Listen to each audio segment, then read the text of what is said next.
My ladies and gentlemen, before we get into today's query, just please screenshot this. Are we just a fusion of two biological cells? क्या सिर्फ दो biological cell के fusion से हम जिंदा हैं? क्या यही हमारी लाइफ है? Ignorant are those who think their life happens when a sperm fertilizes in the ovum. A zygote is formed which develops into an embryo and finally takes birth as a human body after about 9 months. So humans में जो gestation period होता है वो 9 महीने का होता है. उसके बाद जो है फाइनली हम जो है मदर के वॉम से बाहर आते हैं. While this is the biological explanation of how life starts, ये तो biological explanation है. The questions are left unanswered would be, कौन से क्वेश्चन है जिनका आंसर हम दे नहीं पाते? Are we just a fusion of two human cells? And are we just the result of a chemical equation? तो इन दो क्वेश्चन का answer, if that's the case, then life could be manufactured in a laboratory, just like a machine is produced in a factory. अगर ऐसा case है जो biology answer देते हैं तो उस तरीके से जो है हम फैक्ट्री में भी इस चीज़ को कंटिन्यू कर सकते हैं. But we know this cannot be done. ऐसा नहीं है. We still have not been able to decode the mystery called life. Life है क्या? Still this mystery is not been revealed. Unlike an operation in any factory where a product is manufactured, the creation of life seems to be controlled by a factor unknown to man.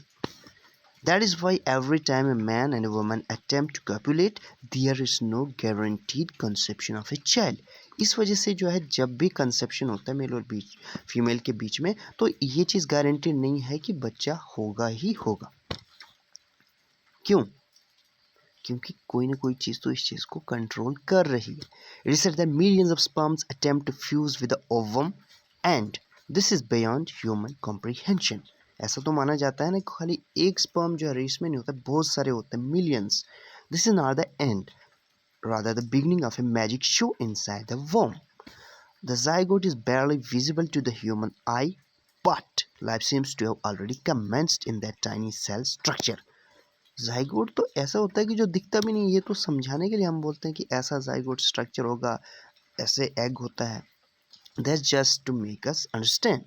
Nobody has been able to exactly pinpoint when life actually enters a newborn baby. आज तक किसी को ये पता नहीं है कि जो बच्चा होता है पेट में उसमें जान कब आती है. What is life?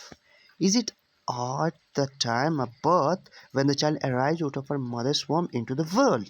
क्या ऐसा है कि जब दुनिया के बाहर आता है बच्चा तब उसको ये जान मिलती है? Is that is the case, then who was kicking inside the womb. अगर ऐसा है तो अंदर जो बच्चा जो मोमेंट कर रहा था वो किस वजह थी? Medical science has progressed significantly and can monitor several critical parameters of a child that is alive within.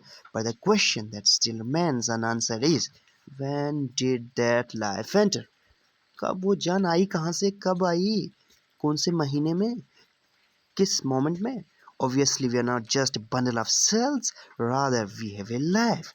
खाली एक हजूम नहीं है सेल्स का हम, बल्कि लाइफ कुछ और है. For instance, if unfortunately the child is stillborn, the doctors declare the child as dead. अभी बच्चा पैदा भी नहीं हुआ और मर जाता है. There is no life. In fact, there is no child. Life है नहीं तो मतलब बच्चा है नहीं. What actually makes the child? तो फिर बच्चा है क्या? Is that magical life which energizes the body to grow in the womb? ऐसा कुछ है? कोई मैजिक है क्या जिसने वॉर्म के अंदर कोई लाइफ दे रखी थी? So thank you for today. We will continue with the next query tomorrow. Thank you very much.